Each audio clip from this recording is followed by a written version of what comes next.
Hey, and welcome again to another episode in my series, Self-Healing Lessons. Last video, we talked a lot about disease as lack of energy, that a lack of our soul's energy in our body is what manifests disease, it's the root cause of it. And that our soul's energy really is love, because that is actually what our soul is made of. It's what it's made from, and what it's made for. It is made from the energy or the vibration or the frequency of unconditional love. And so today's video, I want to talk to you a little bit about how to discover what your particular root cause is for the disease you may be experiencing. Yes, it's lack of energy, but exactly how are you lacking in that energy? How are you depleted of your soul's energy? And how to discover that, so you can discover, because once you understand how you're lacking the energy, you can begin to understand what you need to do to fuel yourself with the energy of your soul so that your body can begin to heal itself.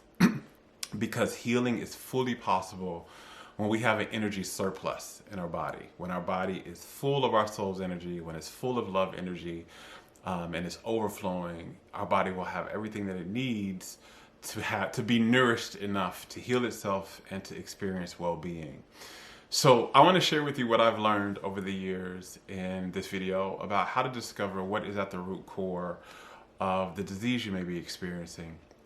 So and when we talk about energy, what the best way to understand it in our vocabulary, since especially in the West, we really don't use terms like energy a lot or vibration, especially in our medical terms. So one of the things to help you understand it is to think about an emotional feeling, because energy is really tied to how you emotionally feel. So when you look at what is the root cause of your disease, you want to look at, how does this disease make me feel? And not just feel physically, because you may be feeling tired, you may be feeling in pain physically, but you want to look at, like, how does this make me feel emotionally? And so for me, when I look at kidney failure and experiencing kidney failure, and I put my hand on my heart, I close my eyes, and I just take a few deep breaths.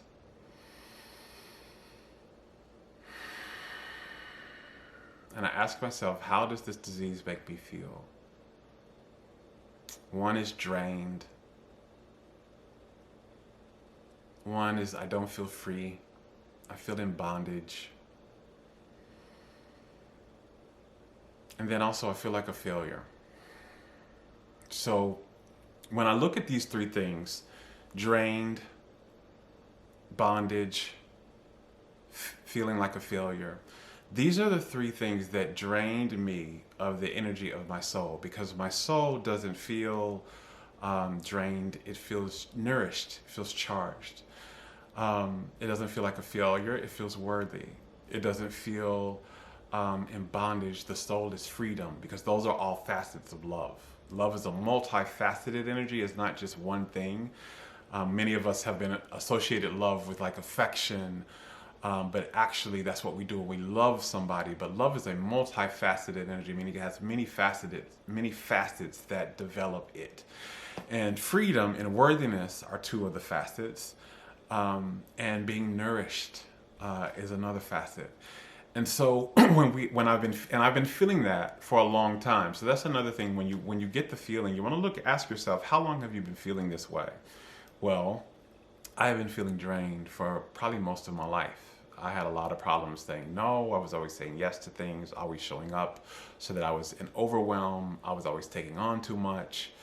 I had a lot of energy vampires in my life because I didn't have any boundaries, and I wasn't really nourishing and resting well. I was constantly in stress. So I can understand how I had leaked and depleted my soul's energy from living a life of being drained.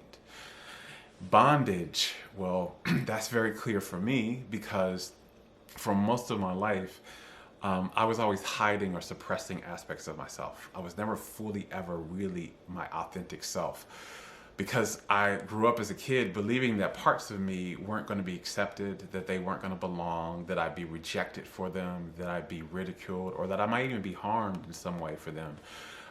One of which was my sexuality, being same gender loving. I understand that as realizing that when I was a little kid. I also knew that in the environment that I grew up in, that wasn't okay. So I suppressed that for many years of my life. And then I also suppressed my intuitive gifts. You know, I knew I had intuitive or psychic gifts very early on, but I grew up in a very religious background, and I knew that that wasn't going to be okay, and nobody around me that I knew growing up had the type of things that I was having, or was seeing the type of things that I was seeing, or was having the type of communications I was having with spirit.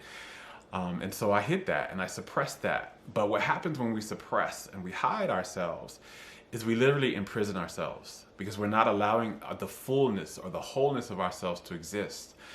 And we can't be suppressed and be well at the same time. So that is one of the things, because the fullness of our soul has to be expressed through us, the wholeness of our authentic self. And that's where I was in bondage. I was literally keeping parts of myself in prison. I was keeping my sexuality in prison. I was keeping my spirituality in prison. I was also not expressing certain of my ideas or my beliefs because I didn't want to rock the boat. I didn't want to cause conflict. So I was always not really feeling free to be myself. And so I can see how I had depleted my soul's energy for so long. I depleted myself of feeling free for the majority of my life. And then the other thing is failure.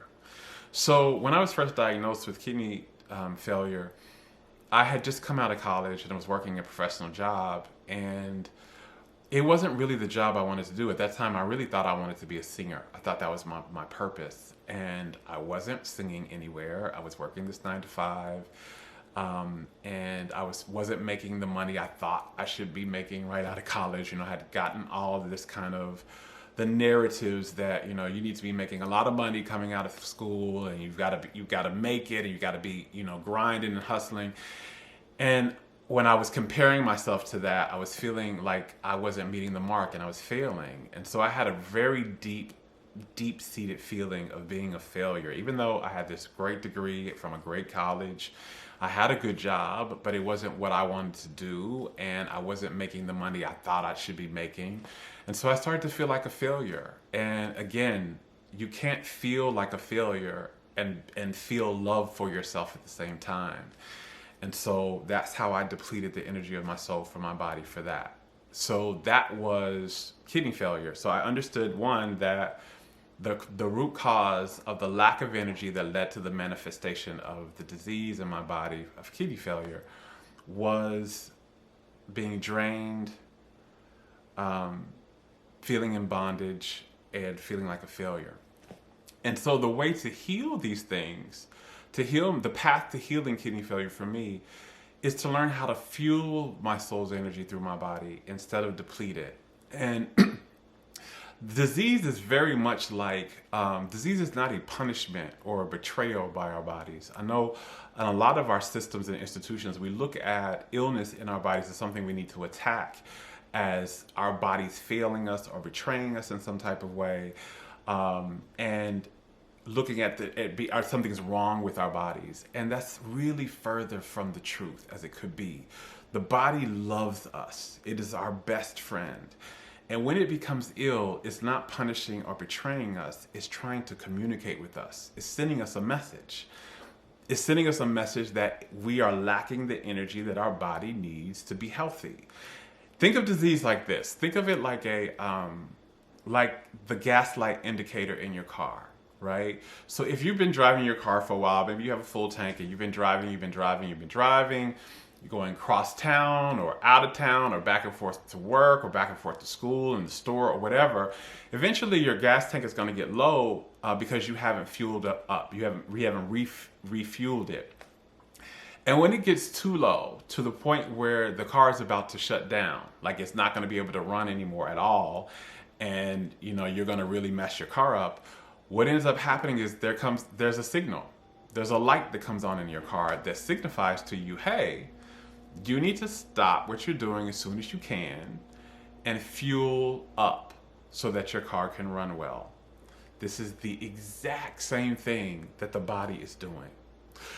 When a disease shows up in our bodies, no matter what it is, whether it's cancer, HIV, kidney failure, diabetes, anything, what it is it's a signifier. It's an indicator that we have been running too low on the fuel our bodies need to run at their best, which is our soul's energy.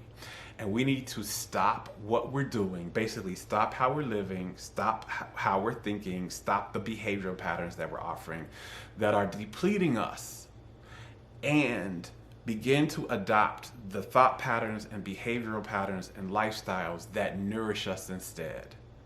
And when you do that, when you nourish your body and fuel your body will operate at its best again. And so for me, my invitation is to learn how, instead of to be drained, to always be saying yes and not saying no, to having no boundaries, to having a lot of energy vampires, to learn how to have boundaries, to learn how to do things that nourish me, to saying no more, to actually working in my passions and doing things that fuel me and getting rest in, and so that I'm charged instead of drained, right? And bondage, instead of suppressing and hiding myself, to express myself, to really express myself until I'm full of the authentic expression of myself. And then instead of feeling like a failure, celebrate myself and feel worthy and accept where I am. Like, that's the fuel that my body is asking me for, that I have been living chronically without. And so that's how you kind of discover what the root cause of your disease is. And once you discover what the root cause of your disease is, you can really begin to have an awareness of what the energetic work is that you need to begin to do to heal yourself. Starving your body of your soul's energy is what led to the disease. Fueling your body with your soul's energy is what's going to lead to your wellness. And when you do this simple exercise with just putting your hand on your heart, taking a few deep breaths in, and asking yourself, how does this illness make me feel? You can get clear about what is the root cause that is starving you of your soul's energy.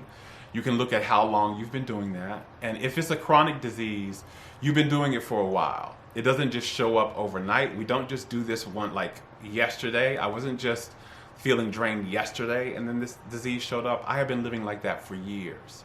So usually this is something we've been in for a long time. We've been starving our bodies of this for a long time, and our bodies just can no longer take it.